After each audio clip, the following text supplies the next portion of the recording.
You are the star in your movie, my friends, but don't forget about the supporting cast. Remember Friends? Remember every movie you've ever seen? Guys, you are undeniably the lead character, but every movie has supporting characters built around the lead, and you have the same in your life too. Who you have surrounding you is everything, because we are the average of our 5 closest friends. This is why you must surround yourself with positive influences, people who uplift you and support your vision, people who believe in you, believe with you, and push you to grow in this life. People that love you through all stages of your journey. Guys, they could be mentors, friends, or even family. Their roles are crucial in your life. So one of the most pivotal moments in my journey was telling my mom and dad that I was gonna stop taking my medicine. And I remember this vividly, guys. And before we go into that story, let me just tell you this right now. I am in no way saying that you should stop taking your medication. I don't think you should go against your doctor's advice or your own gut feeling. I am simply sharing with you the decision that I chose to make for myself. I was living in my parents' home because I was too sick and honestly too broke to be anywhere else. And I told them I'm gonna start working this job full time, and that alone they thought was crazy. But because of that, I'm no longer gonna be taking my medicine, because this medication, it made me feel so foggy. I couldn't think, I wasn't sharp, I couldn't write, my mood was totally different. I was what I would say a complete shell of myself. My dad looked at me in this moment and he was in shock. We can't pretend this isn't happening, Kate. And I looked back at my dad, and with all the courage inside of me, I replied, yes, we can, Dad, and I really need you to believe it with me. And this is the power of a collective consciousness. You see, consciously or subconsciously, we are always impacting those around us and their belief systems. If I was living with 2 parents that didn't believe in miracles or possibilities, if every day they were doubting me, speaking conflicting things on me, instead of thanking God for a miracle and just believing in a possibility, guys, I don't know how quickly I would have healed or how fast it would have really worked. Is it still possible to heal solo? Well, of course it is. You are the creator, guys. So I actually have my own story to share with you guys about the power of just believing in somebody else, the power of that collective consciousness. So after attending a Dr. Joe Dispenza event, I met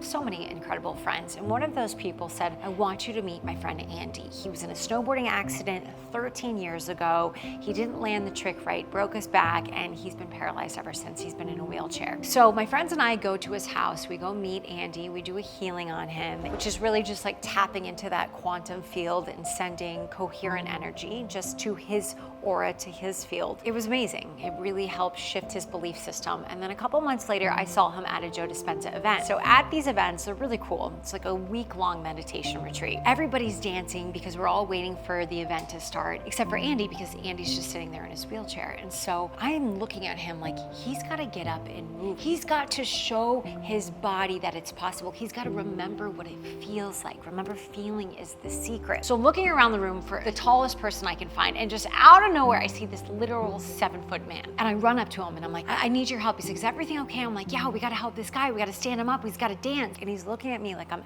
actually crazy, but he goes along with it, right? He believes with me. So he helps me lift Andy, and collectively we dance, and we're holding him up and he's moving, and you could see the life come back in him. How many times do you think he has sat there when everybody's dancing and nobody would just pull him up? We dance, and 3 days later, Andy takes his first steps in 13 years. You see, the doctors told Andy that he'd never walk again, but he started to believe in possibility. So would this have happened if Andy was alone, or was the collective belief system influencing matter and Andy's ability to walk? Well, we will really never know the answer for sure, but we can see how a collective consciousness can shift reality. So guys, it's important to note, just as we have seen this work in a positive light that encompasses healing and miracles, we can also see in the world today in darkness. The power of capturing the collective consciousness through the media to bring a narrative to light. Guys, fear, disease, despair, all of the storylines that play on the television or on social media, they can create chaos in our life and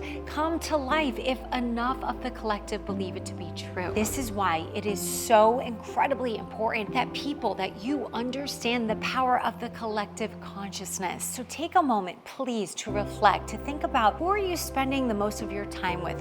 Who is that supporting cast? Who are you listening to, right? YouTube channels, podcasts, maybe media outlets. Maybe some of them are just social influencers. Maybe they're podcasters. They might not be in person. And those people could be speaking things on you, good or bad. And so it's so important that you become aware of who your supporting cast is, guys, because when you change the cast, you change your life too. And something, guys, I also want to share that I do a lot is I pause and I ask myself, whose thoughts are these? Because sometimes we're consuming so much information, we don't actually know if it's our thought or our belief, our choice, because we're so heavily influenced by this modern world that goes back to programming. So I really want you to think about the people you have in your life and then who you want to have in your life. Who do you want to surround you? And if right now you're bummed out because you're starting to realize, wow, maybe my supporting cast isn't that great, maybe I don't have amazing friends or influences, that's okay. I've been there. As we grow, usually we outgrow some other people. And that doesn't mean ditch the people that you have or not speak to people in your life. Every single person has good in them and every person deserves love, but that also includes you, and you've got to love yourself. And part of loving yourself is being selective of the relationships that you have in your life, and also be conscious of people's energy. Are they giving you energy or are they draining your energy? And you can feel that, and you've got to be aware of it, guys. Do they believe in your creations or are they constantly doubting you? Are they praising you, supporting you, loving you? Are they just creating conflicting beliefs? Really be conscious of this. Make a decision of who you want. And if you want to create more amazing, uplifting friendships, here is what I want you to do right now, okay? I want you to make a conscious decision in this moment that you are calling in good people into your life that will build you up, people that will believe in you, people that will challenge you and support you on your journey. Keep your heart open to this, because once you set this intention, they will come. I am so happy and grateful now that I have the most amazing friends in my life, the most supporting community. So continue to say that, and I'm telling you guys, it will manifest. So my friends, stay conscious and open to receiving, because I promise you the blessings are coming, the friendships are coming, that supporting dream cast you've always wanted for your movie, it's waiting for you.